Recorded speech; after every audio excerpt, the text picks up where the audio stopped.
Mantenga esa velocidad. Nuestro cerebro debe realizar toda clase de importantes y complejas tareas. Hacer latir nuestro corazón, hacernos respirar y superar situaciones de estrés. Pero una de sus funciones más importantes es ayudarnos a tomar las decisiones acertadas para continuar vivos. Doble fallo de motor. A 4.000 metros de altitud, mi helicóptero acaba de sufrir un doble fallo de motor. No pinta nada bien. Estamos cayendo. 900, 800. Con mis sentidos intento averiguar lo que está pasando y contrasto esa información con la que almaceno en mi memoria. ¿Qué sé de pilotar helicópteros? Busco en mi cerebro, pero no encuentro nada. 300. 200. Si fuera un piloto entrenado, buscaría opciones entre mis recuerdos y eso me mantendría con vida. Caemos.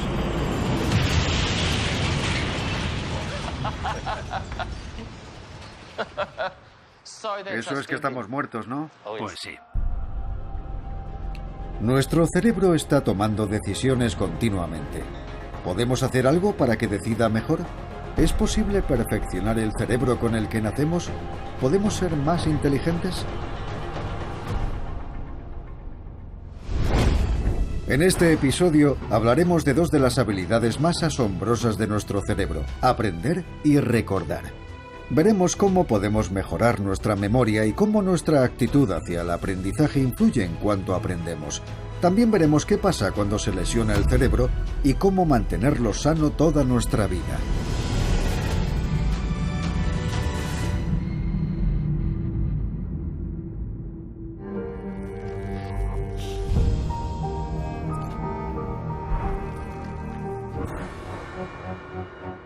Nuestro cerebro recibe toda la información de los sentidos, que en general hacen muy bien su trabajo. Pero cuando no, ¿puede el cerebro ayudar? Voy a poner boca abajo todo lo que me rodea, para ver cuánto tarda mi cerebro en adaptarse. Lo más fácil será usar estas gafas.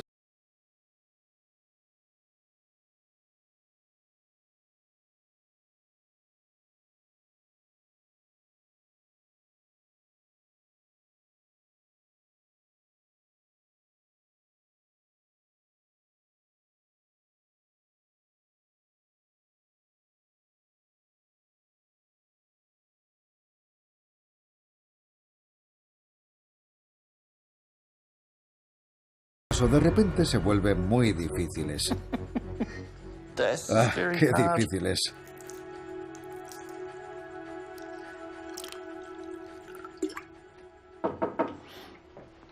Pero he aquí la magia del cerebro. Poco a poco me acostumbro a este mundo al revés.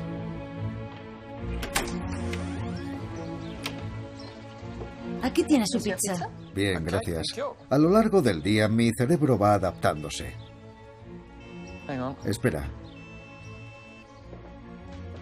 Y en 3 días ya estará completamente cómodo en un mundo boca abajo. Y es gracias a una cosa que la neurociencia llama plasticidad del cerebro, que es su habilidad para adaptarse y aprender. A veces necesita bastante tiempo, como en este caso del mundo invertido. Otras es capaz de hacerlo casi al instante. Tener un cerebro plástico capaz de cambiar es muy importante, porque es la manera de aprender cosas nuevas. Por ejemplo, a liberarte de algo. Voy a atar con cinta adhesiva a estos jóvenes. Es una situación improbable, pero demuestra cómo puedo hacer un cambio permanente en el cerebro de nuestros participantes. Incluso cambiaré el de ustedes, aunque solo miren. Muy bien, ahora veremos si sois capaces de soltaros. Nuestros participantes tienen que usar el cerebro y los sentidos para encontrar la forma de liberarse. Tal vez su memoria esté pensando en esposas, o tal vez sus sentidos estén percibiendo que la cinta no parece muy fuerte y que haciendo fuerza tal vez puedan liberarse. Pero por ahora parece que nada funciona. No saben porque no es una habilidad que hayamos tenido que desarrollar la mayoría de nosotros, y si se presentara la ocasión ya sería un poco tarde, pero os voy a enseñar cómo liberaros. Hay que hacer así. Simplemente así y ya está. Sí. Lo sé, no duele casi nada. Antes no podían escapar, pero ahora que he enseñado a sus cerebros a establecer nuevas conexiones entre la cinta adhesiva, ser secuestrado y escapar, ya sí pueden. Y lo prodigioso es que las neuronas de sus cerebros han hecho las mismas conexiones y ahora ustedes también saben. ¿Cómo aprendemos exactamente?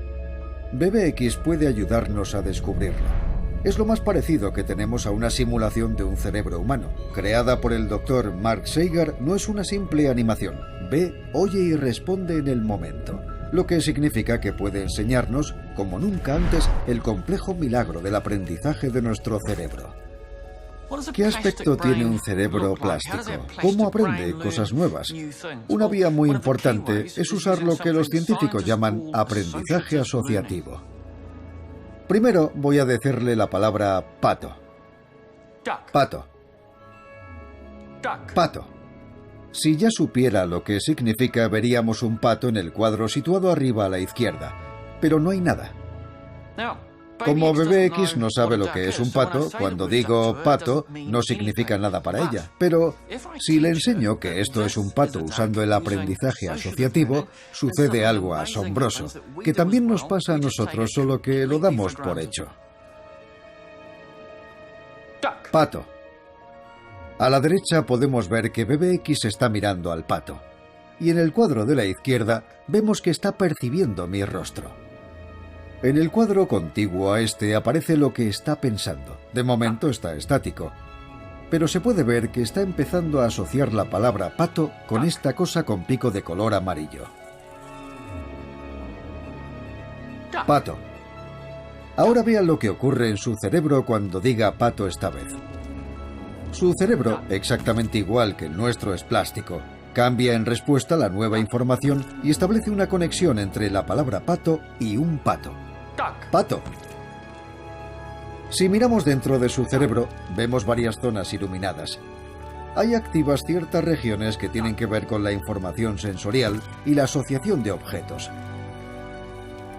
Este proceso es enormemente complejo, y sin embargo lo hacemos cada vez que aprendemos algo nuevo, como la técnica que han visto hace un momento. Pato. ¿Pero cuánto tiempo se conserva esta información? ¿La recordarán dentro de 5 años o se habrá borrado mañana? ¿Cómo mejorar la memoria? Parece que el tiempo pasa más deprisa a medida que envejecemos, pues está muy relacionado con la manera que tiene nuestro cerebro de recordar las cosas. Básicamente, busca dos cosas: las coincidencias, que ignora, y las irregularidades, en las que se fija. Cepillarse los dientes es una actividad rutinaria, no tenemos un recuerdo distinto de cada vez. No hay nada importante que recordar, es lo mismo de siempre. Podemos hacerlo en modo piloto automático y si pensamos en cepillarnos los dientes, lo que tenemos es una idea genérica de cómo lo hacemos, posiblemente imaginando el cuarto de baño. Pero si vemos algo fuera de lo normal, por supuesto que nuestro cerebro se da cuenta. Y lo recordaré todo el día, quizá durante un mes, o tal vez nunca lo olvide. Lo novedoso lo recordamos, y lo cotidiano lo olvidamos. Y como es lógico, a medida que nos vamos haciendo mayores, cada vez vivimos menos experiencias novedosas. Cuando un niño prueba por primera vez un helado de 3 bolas con nata, le parece que el tiempo pasa muy despacio. Y es porque hay muchas novedades. Todo el tiempo estamos creando nuevas vías neuronales. Estas novedades, como cuando nos hacemos el primer tatuaje, se graban a fuego en nuestra memoria. Los científicos han descubierto que los años de la adolescencia nos impactan especialmente. Por eso nos sigue encantando el disco de aquel grupo. Recordamos nuestro primer amor y revivimos el momento en que ganamos un partido. En cambio, al hacernos mayores, como casi siempre ya hemos estado ahí o ya lo hemos hecho, al final no nos acordamos de una parte importante del año. ¿Pero tiene que ser así? La mayoría pensamos que no tenemos muy buena memoria, pero voy a demostrar que podemos memorizar 30 fotografías en 15 segundos.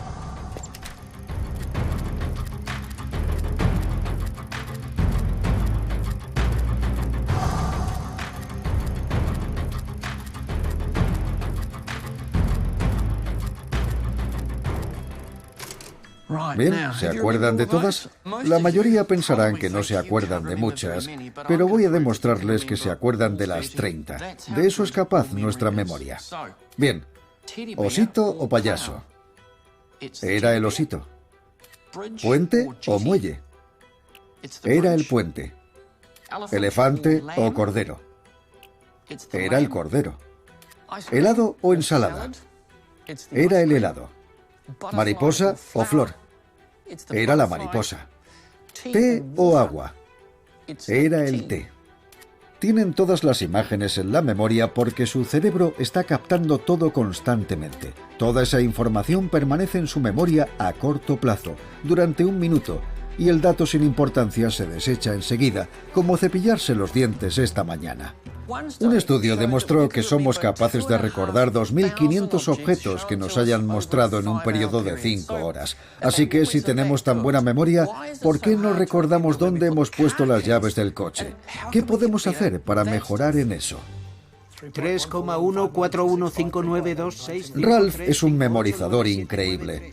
Se sabe el número pi con 3.560 decimales y lo aprendió después de cumplir los 70. Tiene un método para ayudarnos a recordar cosas más tiempo.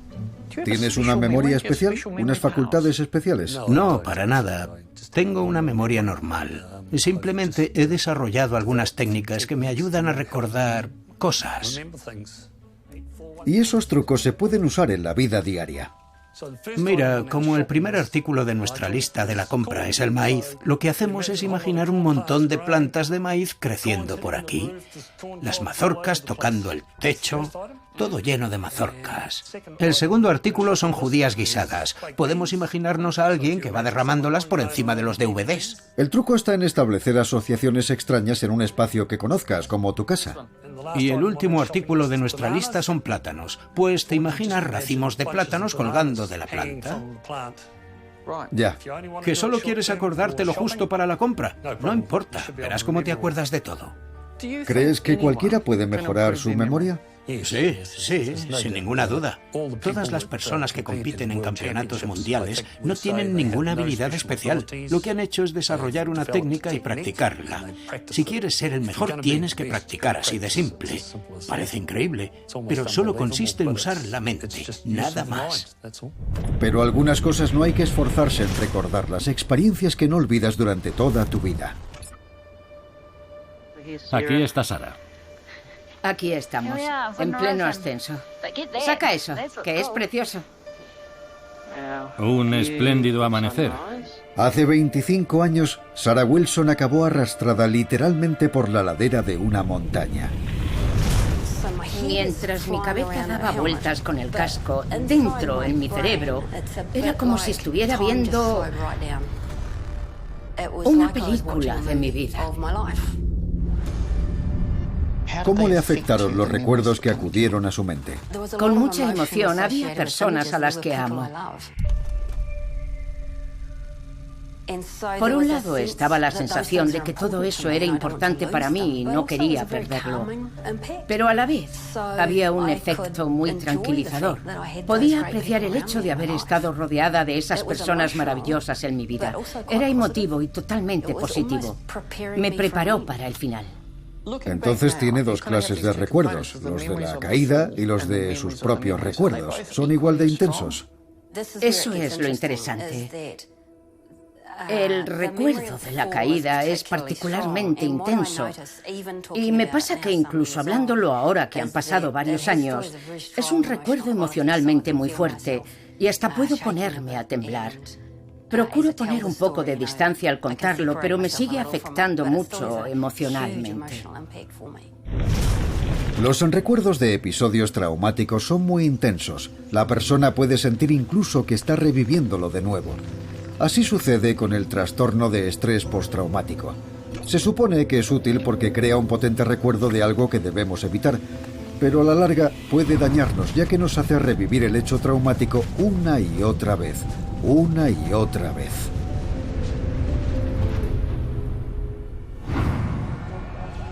Pero ¿por qué hay sucesos de los que no parecemos ser conscientes mientras pasan? El ejemplo típico es cuando conducimos hasta casa y después no recordamos nada. Resulta que tenemos dos sistemas de memoria. Uno, la memoria explícita, como lo que hay que comprar en la tienda, judías guisadas, ¿no? Para recordar esa información hay que hacer un esfuerzo. Ahí es donde almacenamos datos como el cumpleaños de mamá o la capital de Francia. Pero tenemos otro sistema de memoria, el sistema implícito. Hay quien lo llama subconsciente y es asombroso. Actúa como piloto automático de muchas funciones que realizamos, caminar, mecanografiar o conducir. Eso nos permite dedicar más potencial cerebral a otras tareas como pensar en lo que sucede alrededor o procesar nuestras emociones. Esta memoria implícita es tan poderosa que puede hacer cosas que nos resultan muy difíciles si lo intentamos conscientemente. Denise es una mecanógrafa al tacto muy competente. Sin mirar al teclado, hace 120 palabras por minuto. Es lógico pensar que eso significa que sabe exactamente dónde está cada tecla. Pues en parte es verdad, pero en parte no. Aquí tengo un diagrama de un teclado. Solo tienes que rellenar las letras. Claro. Vean lo que ocurre cuando le pido que haga un mapa del teclado usando su memoria explícita. No, solo con la mente, sin usar los dedos. Ah, vale. Eso es, sin dedos. Simplemente recuerda la que va en cada tecla. Así es más difícil. Le está costando mucho. Sin los dedos, solo usa el cerebro. Y tiempo. ¿Cómo te ha ido? Ha sido bastante difícil. Lo primero que he hecho ha sido poner los dedos. Si los pongo, sí sé dónde están. Claro, la respuesta inmediata es hacerlo lógico. Voy a usar el sistema que me funciona. Por eso has empezado con los dedos. Pero cuando te he dicho que no podías, ¿qué ha pasado con los recuerdos? Me he quedado en blanco, completamente en blanco. Era incapaz de recordar sin poner los dedos. Así no ocupamos la mente pensando izquierdo, derecho, inspirar, expirar, y podemos centrarnos en asuntos más importantes como planificar el futuro. Pero su futuro podría venir determinado por su actitud. ¿Cómo cambiarla? Cuando nacemos todo es inesperado y extraño. Por tanto, es muy importante que aprendamos cuanto antes a predecir lo que va a pasar a continuación. Voy a comprobar si el cerebro de BBX es capaz de predecir el futuro. ¿Sabrá predecir lo que va a pasar cuando pulse un botón? Cuando BBX presiona el botón verde, aparece un pato. Y cuando presiona el botón rojo, aparece una serpiente. Al principio simplemente pulsa los botones al azar, pero poco a poco el cerebro de BBX empieza a formar nuevas conexiones. En el cuadro de la izquierda vemos sus predicciones y a la derecha su objetivo. Ahora quiere ver un pato y está empezando a comprender que al presionar el botón verde obtiene lo que quiere. Serpiente. Memorizar secuencias y predecir lo que puede estar a punto de suceder es fundamental en todo lo que hacemos, desde aprender las convenciones sociales hasta conducir. Y esa habilidad para formar secuencias abstractas y complejas para predecir lo que va a pasar es un componente muy importante de eso que llamamos inteligencia. Alfred Binet fue el creador del test de inteligencia a principios de 1900. Hoy se sigue considerando un indicador de inteligencia. Pero el propio Binet dijo que algo tan complejo como la inteligencia no se podía cuantificar con un simple número y que este índice podía cambiar con el tiempo. Entonces, ¿ser inteligente es algo con lo que se nace o se desarrolla? Les va a sorprender, pero responder lo primero o lo segundo a esta pregunta puede influir enormemente en nuestra vida. Tiene que ver con la actitud mental. Hay dos categorías. Con este experimento vamos a demostrar la diferencia entre mentalidad fija y mentalidad de crecimiento y cómo influyen en nuestra vida. Hola. Hola. Hola.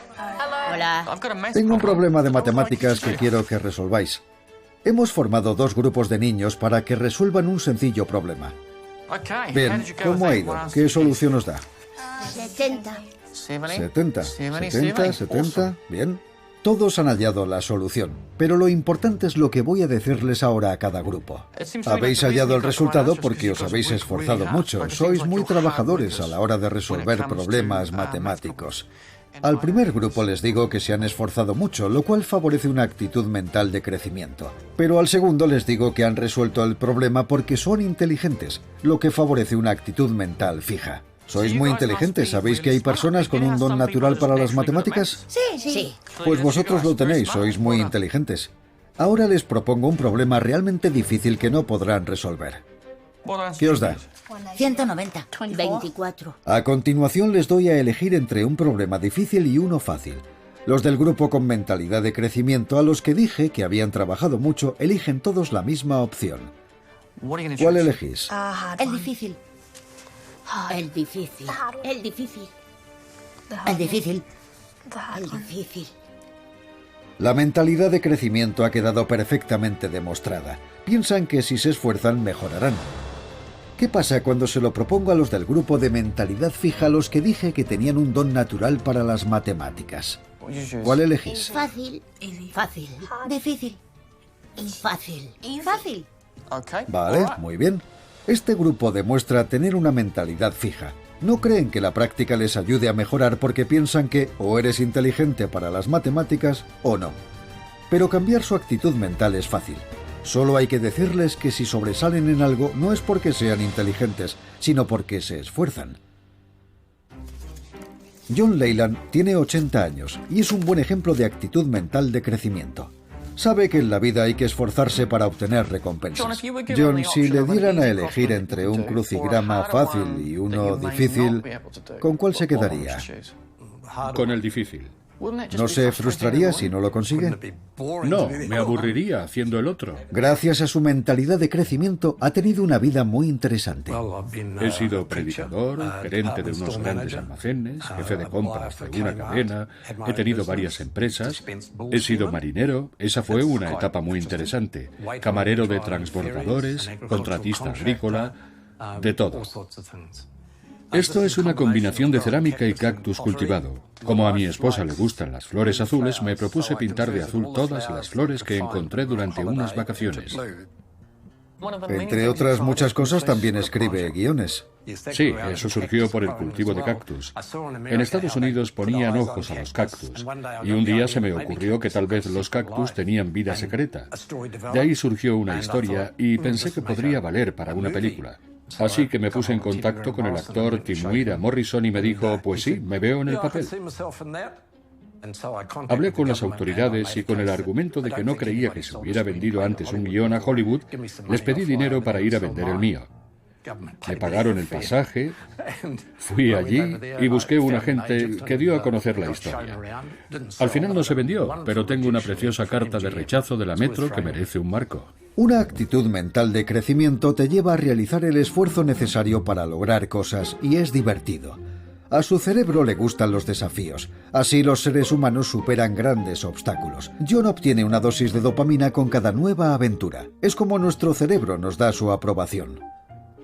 ¿Te gusta probar cosas nuevas? Me encanta probar cosas nuevas, es emocionante. Aprendes cosas que no sabías hacer. Tienes la oportunidad de descubrir cosas nuevas. Lo contrario al aburrimiento. Muchas personas pueden pensar es que John es de esas personas con un talento natural para casi todo. ¿Es así? ¿Le resulta fácil hacer cualquier cosa? No, en absoluto. He tenido que aprender muchas cosas. Aprendí de muy joven que se pueden crear estrategias para tener éxito. Tienes que aplicarte, tener una idea clara de a dónde quieres ir y estar preparado para el fracaso. Deberíamos enseñar a los niños que es bueno intentar las cosas, que es bueno esperar el fracaso y que es bueno tener éxito. Que eso forma parte de la experiencia humana. Solo hay que ponerse a hacerlo. De hecho, venimos al mundo con esta mentalidad de crecimiento. Le he dado un xilófono a BBX y es evidente que está disfrutando mientras aprende a tocarlo. Es uno de los rasgos que nos definen como especie. El aprendizaje ha sido primordial para nuestra supervivencia, pero no es meramente funcional, porque aprender algo, dominar una nueva técnica, nos hace sentir bien. ¿Por qué sucede esto? Aprender es importante para nuestra supervivencia. Por eso el cerebro nos proporciona una pequeña dosis de dopamina cada vez que aprendemos algo. Como cuando un profesor te dice, buen trabajo. Venga, dale otra vez. Bien. Pero no solo implica aprendizaje afectivo. Eso es el primer paso. El gusanillo del aprendizaje puede llevarnos a niveles superiores.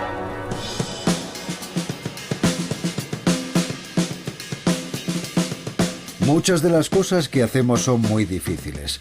Tocar la batería sin duda es una de ellas. ¿Será cuestión de talento dominar este instrumento? ¿Algunos nacen con una capacidad superior para ser bateristas? Seguramente si practico mejoraría, pero ¿podría llegar a hacer algo así?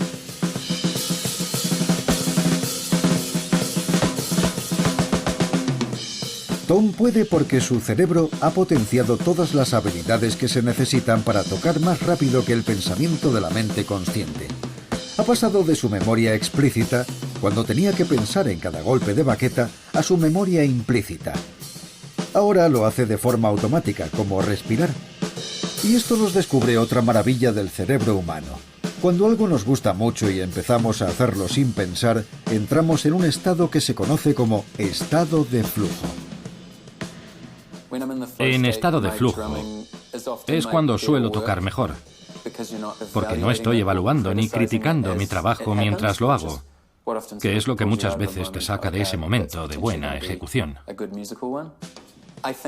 Siempre conseguirás mejores resultados si alcanzas ese estado de flujo, o uno parecido. Puedo practicar mucho conscientemente, pero el resultado real de toda esa práctica tiene que darse en un lugar donde no piense. Si tengo que andar pensando en la técnica y todo lo que conlleva la ejecución, seguro que no será la mejor ejecución. Cuando la persona entra en estado de flujo, todo lo demás se difumina. Solo existe el momento, la sensación de tener el control absoluto y dejarse llevar por el ritmo. Artistas y atletas les dirán que es en ese estado de flujo cuando se obra la magia. El estado de flujo nos permite pensar a un nivel más profundo y producir ideas superiores. Pero ¿qué sucede cuando el cerebro no funciona bien? Perdí una década entera de recuerdos. Cada uno de nosotros está equipado con el ordenador más potente del universo conocido. Pero como pasa con un ordenador, puede haber fallos. El cerebro es una masa gelatinosa dentro de un fluido en el interior del cráneo, duro y protector. Lo que sucede cuando la cabeza recibe un golpe es que el cerebro se mueve dentro del cráneo y por tanto puede golpearse contra él. También puede girar dentro del cráneo, lo que puede causar hematomas, así como desgarros en el tejido cerebral exterior. Además, el cerebro puede inflamarse y los vasos sanguíneos pueden sangrar. Como consecuencia de todo eso, la persona puede sentirse mareada, confusa, perder el conocimiento o no recordar nada. Su memoria está asociada al lóbulo temporal, la parte de su cerebro situada justo encima de las orejas. Por eso, una conmoción cerebral suele afectar a la memoria. Como es lógico, todo deporte de contacto conlleva el riesgo de conmoción. La mayoría de las lesiones cerebrales son causadas por accidentes. Fue en 2008. Estaba navegando frente a la costa de Nueva Zelanda. Era una noche muy tormentosa y ya empezamos a inquietarnos un poco. De pronto el barco escoró y me golpeé en un lado de la cabeza.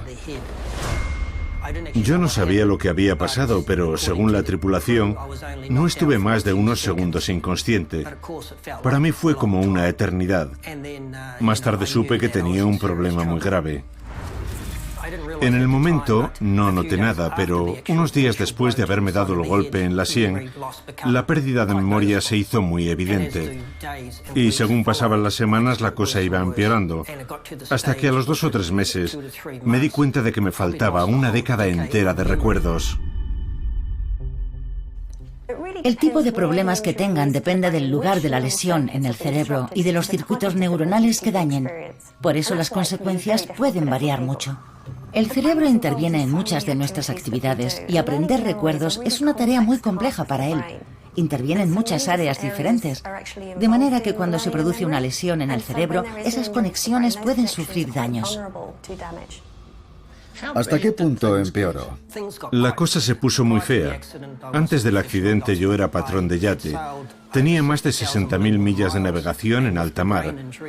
Con la lesión cerebral perdí el equilibrio, perdí la memoria, perdí algo de vista y lo peor es que perdí la confianza en mí mismo. Cuando uno pierde la confianza en sí mismo, el camino de vuelta es realmente duro. Los efectos de una lesión cerebral varían mucho. Pueden no parecerse en nada a los de otra persona con una lesión en la misma parte del cerebro que tú. Las conexiones de nuestro cerebro se basan en nuestra forma de aprender y en todo lo que nos ha influido en la vida. Por eso las redes de cada uno son únicas y las dificultades a las que se enfrenta y cómo se manifiestan son distintas. Algunas personas se recuperan muy bien en pocos días, mientras que otras pueden sufrir largos trastornos. Como ya no podía navegar, Neil abrió un café. Lo más curioso sucedió a los 5 años de haber perdido la memoria. Una noche la recuperó de golpe. Me desperté de madrugada y sin más empecé a recordarlo todo, como si alguien hubiera pulsado el botón de la memoria. Fue como un relámpago, como estar viendo una película. Me incorporé en la cama y empezaron a desfilar ante mis ojos 10 años de recuerdos. Gente que conocía, personas con las que había navegado, colegas del trabajo. Fue algo impresionante y no me lo explico. El cerebro tiene una capacidad increíble para repararse. Cuanto más sabemos sobre él, más nos sorprende su habilidad para regenerarse. Es increíble que puedas haber tenido un accidente o haber sufrido una fuerte conmoción cerebral y que pasado un tiempo llegue a curarse y puedas recuperar todas las cosas que habías perdido. Hay que proteger lo que tienes aquí dentro, porque un simple golpe en la cabeza te puede cambiar la vida. A mí me la cambió. Otra cosa que afecta a la memoria es el envejecimiento. Una señal muy común es esa sensación de tener la palabra en la punta de la lengua. El otro día quería comprar espirulina y no podía recordar el nombre. ¿Espumadera? No. ¿Semolina? Ni siquiera sé lo que es eso. Los científicos aún no saben por qué al envejecer es más difícil conectar el significado de una palabra con la palabra misma. Pero es que, al igual que el resto de su organismo, su cerebro empieza a deteriorarse. En realidad se está encogiendo y las conexiones entre esos billones de neuronas empiezan a desgastarse, puede que hasta un 25%. Palabras como espirulina, Alzheimer o demencia son palabras que imponen bastante, pero ¿podemos hacer algo al respecto?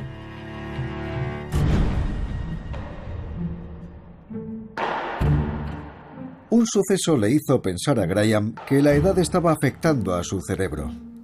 Saqué la ropa sucia para meterla en la lavadora, pero no lo hice y unos días más tarde mi mujer me preguntó, ¿qué pasó con la ropa para lavar? No sé cómo la había metido en un cubo de basura perfectamente doblada y sigo sin recordar haberlo hecho aún hoy, así que pensé que algo raro había tenido que pasar.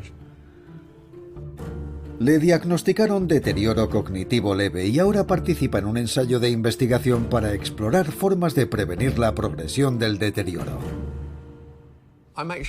Me aseguro de que todo esté anotado. Tengo montones de listas. Escribo en el calendario todo lo que tengo previsto hacer. Tienes que estar activo física y socialmente, comer sano y hacer cosas que beneficien al corazón. Si son buenas para el corazón, también son buenas para el cerebro. Quiero ser una de las personas que lleguen a recuperarse de esto, así que hago todo lo que se supone que ayuda a mejorar mi estado. Sin memoria, su calidad de vida puede empeorar radicalmente. Pero aún no sabemos mucho sobre cómo prevenir el deterioro de la memoria en personas con demencia, Alzheimer o demencia incipiente. La ciencia aún no ha llegado a determinar si las estrategias de Graham servirán para combatir la demencia, pero ha quedado demostrado que mantenerse sano y socialmente activo es bueno para su cerebro. Graham acaba de pasar su chequeo anual y parece que su capacidad mental no ha disminuido en el último. Mantener el cuerpo engrasado y hacer los cambios de aceite es muy buena idea, exactamente igual que lo hacemos con el coche para que no se oxide. Todo lo que ayude a mantener el corazón sano contribuye a la salud de su cerebro, lo mantiene estimulado. Cuanto más se estimule su cerebro, cuanto más lo use, más valiosos serán los años que le queden por vivir.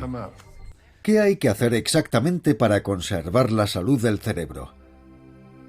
¿Es posible tener un cerebro más sano? ¿Y cómo sería?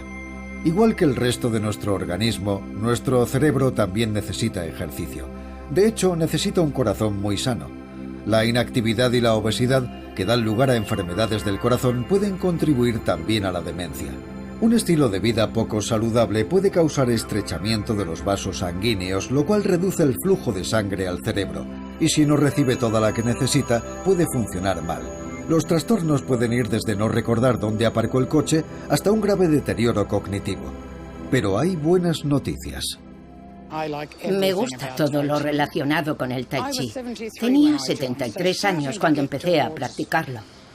O sea, muy cerca de ser anciana, si es que no lo era ya. Y consiguió que no envejeciera más.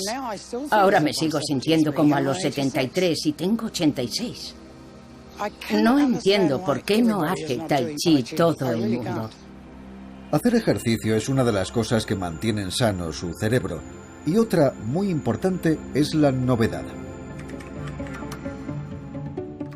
Ayanna, ¿cuánto tiempo llevas jugando? No recuerdo estar sin jugar en mi vida. ¿Qué fue lo que te atrajo del mundo de los juegos?